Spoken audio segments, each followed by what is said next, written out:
Atención, atención, especialmente para quienes sus apellidos empiezan con A o B.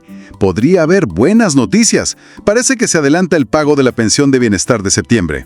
Pero bueno, eso es solo una probadita de todo lo que traemos hoy. Bienvenidas y bienvenidos. Hoy nos vamos a meter de lleno, a analizar varios temas clave que están sonando fuerte en México. Todo con base en la información que tenemos. Vamos a ver desde cosas de programas sociales, pensiones, hasta las polémicas políticas que, la verdad, están dando mucho de qué hablar. Y claro, también noticias de infraestructura, seguridad. La idea es tratar de entender mejor qué está pasando y qué significa. Vamos a entrarle. Empecemos con lo que más pega en el bolsillo, ¿no? Como decía al inicio, se corre la voz de un posible adelanto del pago de la pensión bienestar de septiembre. Esto para apellidos con A y B. Así que, si es su caso, pues valdría la pena echarle un ojo a la cuenta este fin de semana. Igual y les cae antes, según lo que revisamos. Y ojo, recordatorio súper importante. Estamos ya en la última semana para poder incorporarse a la pensión para mujeres con bienestar y también a la de adultos mayores. Esto para el periodo actual de registro. Si alguien cumple los requisitos o conocen a alguien, pues ahora es cuando. Dicen que quienes se registren ahorita podrían recibir su primer pago como por noviembre. Así que a ponerse las pilas. Exactamente. Y siguiendo con esto de las pensiones, hay un punto clave que menciona la fuente. La propuesta del presupuesto de egresos que viene en septiembre. Esto es fundamental. ¿Por qué? Porque ahí se va a definir de a cuánto va a ser el aumento de las pensiones el próximo año. Es, digamos, donde se ve el compromiso real, el financiero, del gobierno con estos programas. Hay que estar muy atentos a esa discusión en el Congreso. Claro, ahí se verá el dinero contante y sonante. Y bueno, hablando de bienestar, la fuente también toca el tema de la reducción de la pobreza. Menciona una cifra, pues bastante llamativa. 13.5 millones de personas que habrían salido de esa condición entre 2018 y 2024. Esto según datos oficiales del INEGI. Dar ciertas narrativas que andan por ahí. Primero, y esto es crucial, se recalca que el propio INEGI ya confirmó que su metodología para medir la pobreza no ha cambiado, porque es importante, pues para asegurar que las cifras se puedan comparar bien a lo largo del tiempo, ¿no? Y que no se malinterpreten. Ajá. Y también se subraya la autonomía del INEGI, o sea, para quitar esa idea de que los datos puedan ser nomás propaganda del gobierno. Entiendo. Un punto clave para la credibilidad, sin duda. ¿Qué más aclara ese detector? Otro punto que matiza es esa idea de que la reducción de la pobreza fue solamente gracias a los empresarios. La fuente nos recuerda que el aumento histórico al salario mínimo, que pues claro que influye, fue resultado de un acuerdo entre tres partes: gobierno, sector obrero y sector empresarial.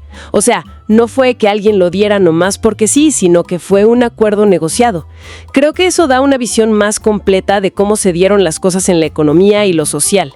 Entendido, una perspectiva más equilibrada. Y antes de brincar a otro tema, una advertencia que se repite mucho. Aguas con los fraudes. La información insiste en alertar sobre esos mensajes falsos que llegan por WhatsApp, ¿no? Que si un bono, que si un crédito a nombre de bienestar. El mensaje clave es: todos los trámites son gratis, son personales y son directos. No hay intermediarios, no hay que depositar nada. Es básico no caer en esos engaños, la verdad. Totalmente de acuerdo. Mucho cuidado con eso. Muy bien. Ahora sí, vámonos a la arena política, que ha estado pues bastante movidita últimamente. Hay un reporte que hizo bastante ruido. El empresario Ricardo Salinas Pliego. Resulta que declara públicamente que ya demandó al presidente saliente, a Andrés Manuel López Obrador, así como se oye. Y la razón que él da es un supuesto incumplimiento de contrato. Y aquí es donde la fuente que estamos analizando pone un contexto, que la verdad es fascinante. Se sugiere, basándose en declaraciones anteriores y en el historial fiscal del empresario, que el motivo real detrás de la demanda, chance y no es tanto el contrato. Podría ser más bien un enojo profundo porque tuvo que pagar impuestos millonarios. Impuestos que, según indica la misma fuente, pues debía desde hace tiempo y que parece que en otros sexenios se los habían, pues, perdonado o condonado. Ajá, se cuenta que, aunque al principio tenían una relación cercana, AMLO habría separado la amistad de las obligaciones fiscales de Salinas Pliego. Y el momento en que sale la demanda, justo al final del sexenio. Como que le añade intriga, ¿no? Definitivamente. El timing es algo que la fuente destaca mucho. Y claro, alimenta las especulaciones sobre si hay algo más allá de lo legal, ¿no? Quizás buscar presionar o dar un golpe mediático ahora en la transición. Es una situación compleja, con muchas lecturas. Sí, se presta a pensar varias cosas, y la polémica sigue. Otra figura política que está en medio de la controversia es la senadora Lili Téllez. Se reporta un viaje que hizo a Estados Unidos. Ahí pidió colaboración en temas de seguridad. Y bueno, esto prendió las alarmas. Muchos lo vieron como pedir que desde afuera se metieran en asuntos de México. Aquí es donde la cosa se pone realmente interesante. Según lo que leímos, ella sigue con su discurso de que México es un narcoestado. Lanza acusaciones directas contra la presidenta Claudia Sheinbaum, contra otros políticos como Adán Augusto López. Dice que tienen vínculos con el crimen organizado, pero, y esto es clave, la fuente subraya que estas acusaciones tan fuertes las ha hecho sin presentar pruebas concretas que las sostengan. De hecho, se menciona un episodio muy específico. En una entrevista reciente, creo que en Radio Fórmula, le pidieron pruebas de lo que decía. Y la senadora, pues, habría admitido que no las tenía en ese momento. Y eso, claro, pues le quita fuerza a sus dichos y abre todo un debate sobre la responsabilidad que uno tiene al hacer acusaciones tan graves, ¿no? Claro, son acusaciones muy serias. ¿Y cómo reaccionó el gobierno? ¿La fuente dice algo de la postura de la presidenta Sheinbaum? Sí, la presidenta Sheinbaum, según reporta la fuente, condenó públicamente esto. Dijo que no está bien que una legisladora mexicana ande buscando apoyo fuera para arreglar asuntos internos. Lo calificó como algo incorrecto que toca fibras sensibles de la soberanía nacional, aunque la senadora Téllez insiste en que nomás pidió ayuda y no intervención, pues la línea es muy delgadita y políticamente muy cargada. También se mencionó la posibilidad de quitarle el fuero, ¿verdad? Salió ese tema. Correcto. Ante voces ciudadanas que empezaron a pedir que se le quite el fuero, esa protección legal que tienen los legisladores, la presidenta Sheinbaum aclaró, según la fuente, que no es algo que su gobierno esté empujando. Sin embargo, sí defendió el derecho de la ciudadanía a organizarse y a pedir formalmente un desafuero si creen que es necesario. Es una diferencia importante. Una cosa es lo que hagan los ciudadanos y otra una línea del gobierno. Y entiendo la distinción, sí. Y sobre eso de narcogobierno. La presidenta citada en la fuente como que lo desestima. Dice que es una táctica de campaña que considera fallida, que no les funcionó y la siguen usando. Por otro lado, la senadora Téllez ahora ha dicho públicamente que teme por su vida a raíz de las declaraciones de la presidenta. Y esto último pues escala la tensión todavía más y nos deja pensando en los límites del discurso político, ¿no? El peso de las palabras y la responsabilidad que implica lanzar acusaciones tan fuertes sin pruebas claras. Vaya que sí. Un panorama político intenso. Pero bueno, cambiemos de tema ahora. Hablemos de infraestructura, que también ha dado noticias. Hubo un incidente en el Tren Maya que llamó mucho la atención. ¿Qué se sabe? Sí, fíjate que se trató de un fallo en un sistema de cambio de vía automático. El nombre técnico es ACV, aparato de cambio de vía. Pasó cerca de una estación cuando el tren iba despacio. La información oficial que retoma la fuente dice que la investigación inicial apunta a que no fue un error del conductor del tren, o sea, no error humano directo. Más bien, parece una posible falla eléctrica o del mismo sistema automático, que hizo que el cambio de vía se moviera cuando no debía. ¿Y qué se está haciendo? Digo, la seguridad es lo primero en un proyecto así. Totalmente. La fuente explica que están haciendo un análisis técnico súper detallado, que podría tardar como 15 días, para saber exactamente qué falló. También mencionan las medidas de seguridad que ya existen, como que además del sistema automático, se puede asegurar la vía manualmente con una pieza física, una brida. Y bueno, están revisando y reforzando todos los protocolos. Entiendo. Y al mismo tiempo se nota un esfuerzo por contrarrestar la imagen negativa que esto puede generar, ¿no? ¿Cómo lo están haciendo? Pues mencionan campañas de turismo como las de Visit México y Descubre Mundo Maya, para resaltar lo bonito de la región. Y algo importante, insisten en que el tren debe ser útil para la gente de las comunidades locales, especialmente en zonas más vulnerables del sur, ofreciendo tarifas más baratas para los residentes. Buscan equilibrar la imagen de proyecto turístico con su lado social, digamos. Tiene lógica. Y hablando de infraestructura con impacto en las regiones, la fuente también habla de la puesta en operación del Puerto Norte allá en Matamoros, Tamaulipas. Correcto. Este es un proyecto que impulsaron juntos el gobierno federal y el estatal. Ya recibieron la concesión para desarrollarlo. Se anunció una inversión privada fuerte, más de 4,000 millones de pesos. El objetivo es muy claro: impulsar el comercio y la economía en el noreste de México, aprovechando que Matamoros está pegadito a Estados Unidos. La fuente hasta pone un mensaje del gobernador de Tamaulipas agradeciendo a la presidenta por el apoyo federal a esta obra. Se ve como una apuesta fuerte por esa región. Bien, bien. Oye, además de estos temas grandes, la información que vimos toca rapidito otros asuntos que igual vale la pena mencionar para tener el panorama completo. ¿Los repasamos brevemente? Mandar al Departamento del Tesoro de Estados Unidos. Esto por acusaciones viejas sobre supuesto lavado de dinero. Mientras, se alargó el plazo para posibles sanciones y se confirma que sigue habiendo ofertas para comprar el banco. Hay que seguirle la pista por lo que implica para el sistema bancario mexicano. Interesante. ¿Qué más? En temas de justicia y seguridad está el caso del niño Emilio que atropellaron en Indios Verdes en la CDMX.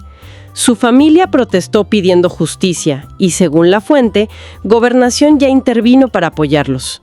También se destaca que ya funciona en todo el país la línea 079, opción 1. Este es un servicio importantísimo para mujeres en situación de violencia. Les dan atención inmediata, asesoría y las canalizan al 911 u otras instancias. Y tienen protocolos para dar seguimiento. Un paso importante, la verdad. Sí, muy importante esa línea. ¿Algo de deportes o temas sociales? Sí, un par de cosas. Del Mundial de Fútbol 2026, que México coorganiza, se aclara que quien decide quién transmite los partidos es la FIFA, no el gobierno mexicano, aunque este sí participa en organizar todo. Y también, ante una pregunta sobre la eutanasia, la presidenta dijo que está abierta a que se dé el debate público sobre el tema. Reconoció que es polémico y sensible para la sociedad. No se comprometió a legislar ya, pero sí a discutirlo. Entendido. ¿Y el conflicto en deportes acuáticos? ¿Qué pasó ahí? Implicada entre World Aquatics, que es el organismo internacional, y la Federación Mexicana de Natación. Un pleito que al parecer está afectando que llegue dinero a atletas de disciplinas como el polo acuático. Se informó que a Romel Pacheco, que ahora está al frente de la CONADE, le encargaron directamente revisar este caso y buscarle solución a los deportistas. Es un tema que sale seguido, ¿no? La gestión de fondos y las federaciones en el deporte mexicano. Sí, suele haber esos problemas. Perfecto, creo que con eso cubrimos bastantes puntos. Y bueno, ya acercándonos al final de este análisis, la vista se pone en lo que viene ya, el 1 de septiembre. Es el primer informe de gobierno de la presidenta Claudia Sheinbaum. Ya anda circulando un video promocional. ¿Qué destaca? El promocional, según lo describe la fuente, le pone mucho énfasis al tema de la justicia social. Por un lado, como que reafirma programas que ya venían de antes y que ahora son derechos en la Constitución. La pensión de adultos mayores, el apoyo a personas con discapacidad y las becas universales para prepa pública. Y por otro lado, resalta los programas nuevos, los que son como la insignia de esta administración. La pensión para mujeres de 60 a 64 años, las becas para secundaria pública y esa estrategia de salud preventiva que llaman Casa por Casa. El mensaje es claro: seguimos, pero también ampliamos la red de apoyo social. Y fíjate que la fuente que revisamos no se queda solo en describir, sino que lanza una pregunta directa a su audiencia. Una pregunta que nos parece muy buena para retomar aquí. ¿Cómo se siente la gente con este primer año de gobierno? ¿Hay satisfacción con la administración de Sheinbaum? ¿Se extraña quizás el estilo de AMLO? ¿La gente se siente identificada con el rumbo que lleva el país? Es una pregunta abierta, pero bien importante. Sin duda alguna. El primer informe siempre es como un corte de caja simbólico, ¿no? El primero para una nueva administración.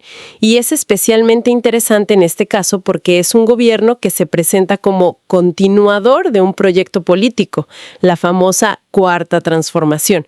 Pero, pues inevitablemente, cada gobierno tiene sus propios retos y le imprime su propio estilo. La respuesta de la gente a esa pregunta sobre cómo se sienten, que la fuente pone ahí, va a ser un termómetro clave para medir el pulso político del país y qué tan conectada está la ciudadanía con el nuevo liderazgo. Pues sí, hicimos un recorrido bastante completo hoy. Desde esa posible buena noticia del adelanto de pensiones para A y B y la última llamada para registrarse en programas sociales, hasta las polémicas políticas tan intensas con Ricardo Salinas Pliego y la senadora Lili Téllez. Pasamos también por el incidente y las medidas en el Tren Maya, la nueva infraestructura en Matamoros y ahora la expectativa por el primer informe de Sheinbaum. Sí, queda mucho por ver en las próximas semanas. Sobre todo, será interesante ver cómo siguen esas tensiones políticas que comentamos, si crecen o se calman. Y claro, el impacto real, el de todos los días, de los programas sociales y las decisiones económicas en la vida de las familias mexicanas. Algo que seguro se reflejará en la discusión del presupuesto federal que ya viene. Y para dejar una idea ahí flotando, nos llamó la atención cómo la fuente que usamos insiste mucho en preguntar directamente la opinión de la gente, sobre el gobierno actual, sobre lo que hacen los políticos, sobre si están contentos en general. Este constante llamado a la opinión pública, ¿qué nos dice del momento político que vive México? ¿Será una búsqueda real de conexión, una estrategia para legitimarse, o quizás una mezcla de las dos en esa relación que se está construyendo entre quienes gobiernan y quienes son gobernados? Una buena pregunta para reflexionar. Muchísimas gracias por acompañarnos en este análisis a fondo. Hasta la próxima.